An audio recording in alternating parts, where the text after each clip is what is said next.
할렐루야, 화요일 아침입니다. 오늘도 말씀으로 하루를 시작하며 또 말씀 가운데 우리가 승리하는 삶을 살아가는 저와 여러분들이 되시기를 간절히 축원합니다. 오늘 말씀은 마태복음 5장 1절에서 12절까지 말씀입니다. 마태복음 5장 1절에서 12절까지 말씀을 함께 보도록 하겠습니다. 예수께서 무리를 보시고 산에 올라가 앉으시니 제자들이 나아온지라. 입을 열어 가르쳐 이르시되 심령이 가난한 자는 복이 있나니 천국이 그들의 것이미요. 애통한 자는 복이 있나니 그들이 위로를 받을 것이미요. 온유한 자는 복이 있나니 그들이 땅을 기업으로 받을 것이미요. 의에 줄이고 목마른 자는 복이 있나니 그들이 배부를 것이미요. 긍휼히 여기는 자는 복이 있나니 그들이 긍휼히 여김을 받을 것이미요. 마음이 청결한 자는 복이 있나니 그들이 하나님을 볼 것이요. 화평하게 하는 자는 복이 있나니 그들이 하나님의 아들이라 일컬음을 받을 것이미요. 의를 위하여 박해받는 자는 복이 있나니 천국이 그들의 것임이라. 나로 말미암아 너희를 욕하고 박해하고 거짓으로 너희를 거슬러 모든 악한 말을 할 때에는 너희에게 복이 있나니 기뻐하고 즐거워하라. 하늘에서 너희의 상이 큼이라. 너희 전에 있던 선지자들도 이같이 박해하였느니라. 아멘. 세상 사람들은 어떻게 해서든 남들보다 강해지려고 합니다. 또 남들보다 많이 차지하려고 하고 남들한테 피해 당하지 않으려고 합니다. 어떻게 해서든 자신의 것을 지키고 더 많은 것을 가지려고 합니다. 그런데 오늘 예수님께서는 말씀을 보면 오히려 정반대의 말씀을 하고 계십니다. 심령이 가난한 자가 천국의 주인이 되고 애통하는 자가 위로받는다라고 말씀하십니다. 또 예수님께서는 우리에게 앞서가는 사람이 아니라 긍휼히 여기는 사람이 되라라고 말씀하십니다. 게다가 예수님께서는 제자들에게 이 땅에서 먹고 사는 것에 대해서 자세하게 말씀해 주시지 않으셨습니다. 왜 그렇습니까? 이 땅에서 먹고 사는 것 또한 알려주셨다면 제자들이 더 잘 살 수 있지 않았겠습니까? 이 세상에서 먹고 사는 문제에 관해서 걱정할 일이 아니었기에 예수님께서는 그러셨습니다. 오늘 예수님께서는 분명하게 말씀하셨습니다. 복을 받는 사람은 놀랍게도 열심히 최선을 다해서 그렇게 삶을 살아가는 사람이 아니라 오늘 본문 말씀을 보면 우리에게 팔복에 대해서 말씀을 해주시면서 최선을 다하는 사람이 복받는 사람이 아니라라고 말씀하고 계십니다. 우리는 그리스도인입니다. 하나님 앞에 우리가 성품의 훈련을 받고 있습니다. 오늘 말씀 보면 하나님 앞에 받아야 할 성품의 훈련을 받는 사람, 다시 말해서 신앙의 사람이 복을 받는 사람이라고 말씀하고 계십니다. 오랫동안 신앙생활하면서 우리 복 받으셨습니까? 우리도 그렇지만 이 말씀을 들었던 이스라엘 백성들 또한 우리보다 더 믿지 못했습니다. 왜 그렇습니까? 이스라엘 백성들 하나님께서 선택하신 선민이었습니다. 그런데 어떤 삶 살았습니까? 조상 대대로 우리가 보기에 복된 삶을 살았습니까?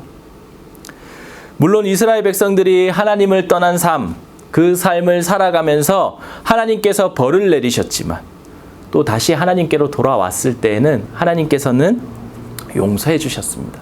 사랑으로 품어주셨습니다.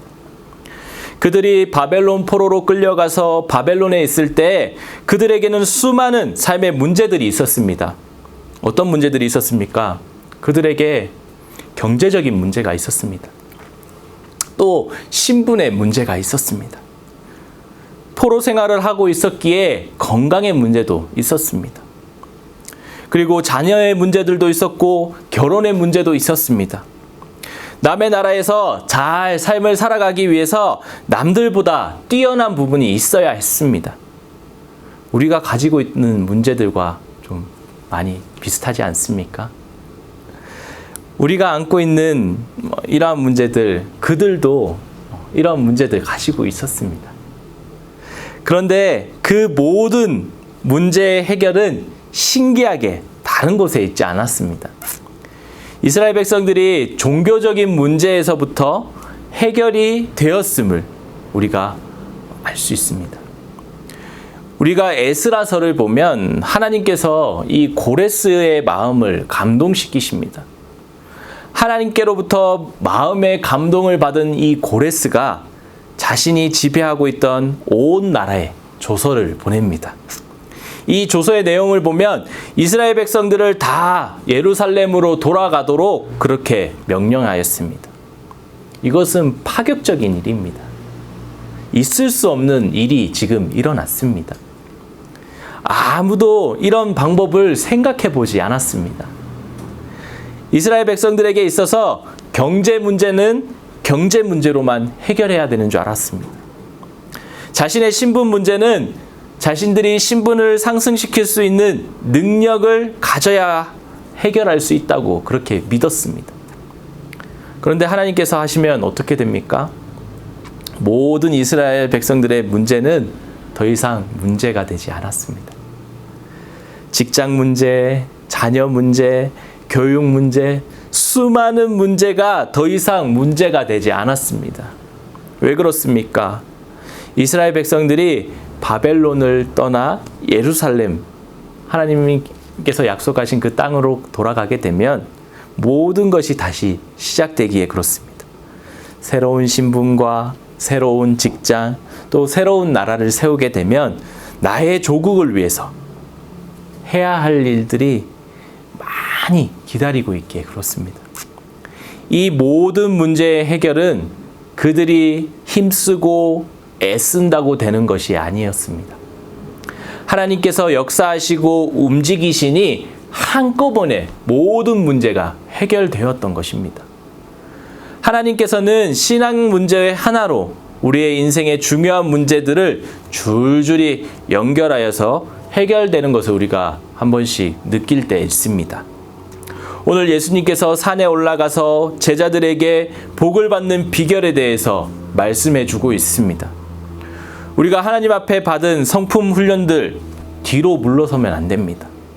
우리가 기꺼이 마음의 가난함의 훈련을 받고 애통함의 훈련을 받고 온유함과 의와 긍휼의 마음, 청결함을 훈련받는 저와 여러분들이 되시기를 바랍니다. 그렇게 하나님 앞에 그리스도인으로서 우리의 성품 훈련을 받으면서 우리의 삶의 모든 문제들이 이렇게 줄줄이 해결되어 나아가는, 하나님 앞에 복받는 기쁨을 삶을 살아가는 저와 여러분들이 되시기를 간절히 축원합니다. 함께 기도하도록 하겠습니다. 하늘에 계신 우리 아버지여, 이름이 거룩히 여김을 받으시오며 나라의 임하옵시오며 뜻이 하늘에서 이룬 것 같이 땅에서도 이루어지이다. 오늘날 우리에게 일용할 양식을 주옵시고 우리가 우리에게 죄 지은 자를 사하여 준 것 같이 우리의 죄를 사하여 주옵시고 우리를 시험에 들게 하지 마옵시고 다만 악에서 구하옵소서. 대개 나라와 권세와 영광이 아버지께 영원히 있사옵나이다. 아멘.